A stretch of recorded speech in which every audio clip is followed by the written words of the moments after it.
Hey, all my Pisces friends, welcome to my YouTube channel. My name is Teri Hunter.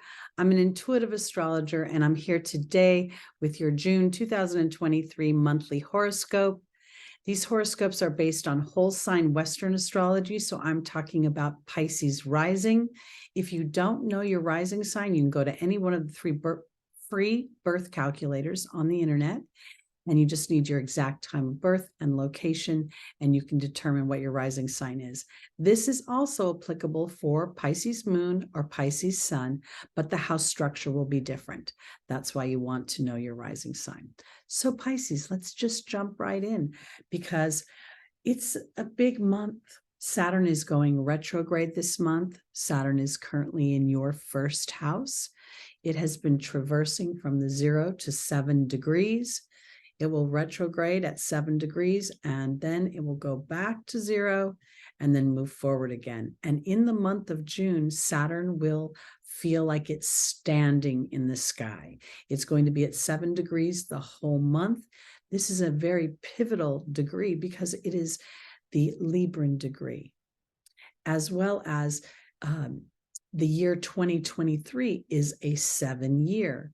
So I believe this period of time is about intellectual introspection, being able to look at things from a place that is less emotional and more in a place of being able to disassociate from the outcome, and in doing so, being able to excavate to deeper and deeper truths to your own personal soul. I think this is very powerful. We also have Neptune retrograding at the end of the month. And so Neptune will be at 27 degrees for the whole month of June. This is two very powerful outer planets standing still in the sky. Neptune is your ruling planet and is also in your first house. Venus will enter Leo on June 5th and stay in Leo until October, traversing all the way to the 28th degree of Leo, and then retrograding back to the 12th degree of Leo, and then moving forward. Leo is your 6th house of work, of service, and of health. And then we have Pluto re-entering Capricorn. That is your 11th house of networks, hopes and dreams, of technology and science. I'm giving you just a sort of an overview of what I'm going to talk about, because I think these dynamics are the things that are going to be the most influential, and they feel as if we're going through a series of energies that are bringing into our awareness. It's sort of like they're stacking up, they're culminating so that we can come to a certain conclusion, or we can come to an epiphany and then integrate those dynamics into our everyday thought process, which will then integrate them into our everyday lives. So right now, we are kind of on the backside of eclipse season. And I'm bringing this up because we had a new moon solar eclipse at 29 degrees Aries on April 19th.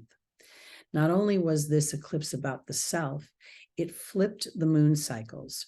So where we normally had a new moon and then a full moon each month, for the next year or so, we were going to have a full moon precede the new moon. I think this is a very powerful period of time because we have an illumination. We have greater sight in order to plant those seeds with more awareness and intention. So we have that Aries solar eclipse asking for courage of the self, and we have the lunar eclipse that happened in May in Scorpio, requiring us to be willing to see with clarity the deep psychology with which we operate on.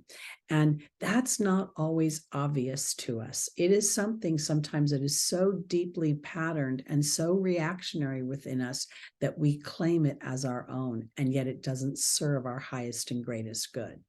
So these are the points that I'm going to cover. Meaning I'm going to cover Saturn, Neptune, Venus, and Pluto.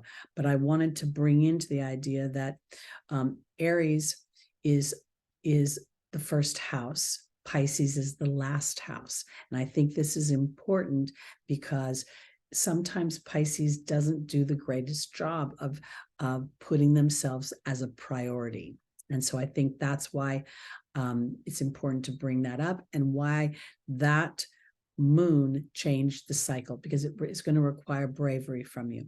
And the Scorpio eclipse that we had, the lunar eclipse on May 5th, was this illumination again. Now, we've had Mars going through the sign of Leo. Leo is your 6th house. This is the house of health. This is the house of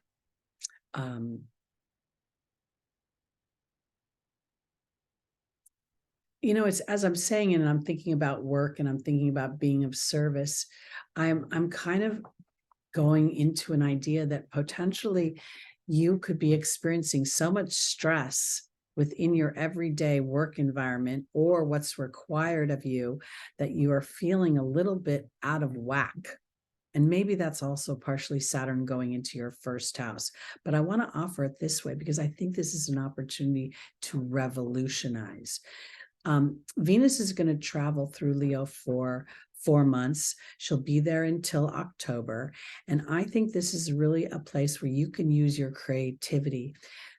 Pisces rules lyrics, music, dance, ballet, poetry, photography, filmography, imagination, fantasy. It rules spirituality. It rules drug addiction, mental illness, hospitals. There's a lot of challenging things, because sometimes the creative energy, the creative soul gets so entrapped in these human dynamics that it actually feels it wants to escape. And oftentimes that can be through using spirits to mask. And here Saturn has moved into your 1st house, literally throwing a cold blanket on anything you want to mask. And yet at the same time, Saturn is working for you, because Saturn is asking you to build upon what is sustainable, what can endure in your life. And rather than giving up so much through your compassion and empathy, this is now about putting you first and being able to look at what historic dynamics have sat on top of the very of who you are at your core. And are you willing in a loving way to let those sort of sit on the side of the road as you individualize yourself, which is actually works better for your partnerships and for those around you. I feel as if you're feeling any sort of stress, strain, isolation, depression, fear, I feel as if there's the potential that Saturn at the 7th degree for the whole month is asking you to look where you're purporting balance in your life. Where are you purporting harmony? Where are you purporting your Venusian energies? Where are you using your voice? Where are you using your talents and your creativity? Because if for some reason you've dumbed them down, or you've deferred to a partner or deferred to somebody else, I can't do this until they do that, Saturn's going to mix it up for you a little bit. Saturn's going to create a little bit of a challenge. And the whole time that Venus is going through Leo, she's going to be basically just knocking on your door. Let me use my creativity. Let me sing. Let me play. Let me create comfort and joy. Let me feed you good food. That's what she's going to want to do. We have around the 11th, Pluto making a sextile to your ruling planet, Neptune. And this feels fabulous because Neptune is stationing at 27 degrees. That's the Gemini degree. How do I think? What do I speak? What do I teach other people through my compassion? Do I teach them that they can walk all over me and that I'll do whatever they need? Or am I teaching them about fairness? Again, 7th house, Libra energy, diplomacy, and balance. Because I think it's super important for Pisces to recognize that sometimes their compassion is fear disguised, because it may be compassionate for somebody else's troubles, but maybe their troubles help you stay in your troubles. The 12th house naturally rules the house of self-undoing. And that's where it gets a little bit sketchy because it's such a polarizing house. Oftentimes, we find our sense of our soul through challenges. It's what compels us out of this dense earthly experience to seek higher ground. And your co-ruling planet is Jupiter. So you're very much pre-designed to be expansive in your belief system. So I think that Pluto retrograding 29 degrees into Capricorn, into your 11th house, Capricorn is your 11th house, is all about your hopes and dreams, all about your ability to stand as your individual creative self in front of the world unabashedly. And this is not about having to go on the internet and speak your mind. This feels more like it's an interior job, as if you're saying to yourself, I'm going to allow myself to be my authentic self, whatever that is. And I'm going to allow myself to move towards the joyous things, towards the things in life that feel good versus make me feel alone or isolated. Or if I'm not giving to somebody else, that I don't have value. I think that's very important. We have Saturn, as I said earlier, is stationing all month at 7 degrees. It will go retrograde on June 17th.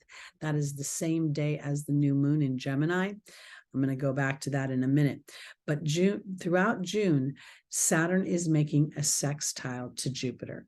Again, here's your ruling planet, your co-ruling planet, and this feels really big to me. Jupiter is in Taurus. Taurus has been hosting the North Node for quite some time, and Saturn will be making that sextile to both Jupiter and the North Node and trining the South Node. It's kind of drifting in and out of trine, but through the whole month, what we're going to see is Saturn requiring Pisces to stick to an uncomfortable dynamic of endurance through the pain of potentially other people not agreeing with whatever you're birthing into the world. Maybe you've been of such service to these other people for such a long time that without your cooperation, they feel abandoned, and you have to endure their feelings of abandonment while you build yourself up so you're strong enough to go back in and be of service in a renovated way. And I think this is super powerful for you because I believe that old adage about the airplane, you can't save the baby by putting the mask on the baby. You have to save yourself so that you can be vital and have enough energy to save the child. And that's what I think is going on for my Pisces during this period of time. We have around right before Pluto moves into Capricorn, and while Pluto is re-entering Capricorn in retrograde, we're going to see Venus at about 4 degrees up until about 9 degrees of Leo, making an inconjunct to Saturn. Again, Saturn being in your first house. So there's a blind spot going on between your 6th house and your first house. And it's literally asking you to, I think what the blind spot is, it's going to be an awareness of your own behavior that you thought was actually working for you, but it could be tethering you to a smaller version of yourself. And I think that blind spot is more about, I didn't know I was doing this. I didn't know that, well, I needed somebody else to show me empathy. And I thought if I was showing them empathy that I would get that exchange of energy, but I didn't get that. And that might be what's going on. Venus, again, is ruling partnership. It's ruling self-worth. It's ruling my money.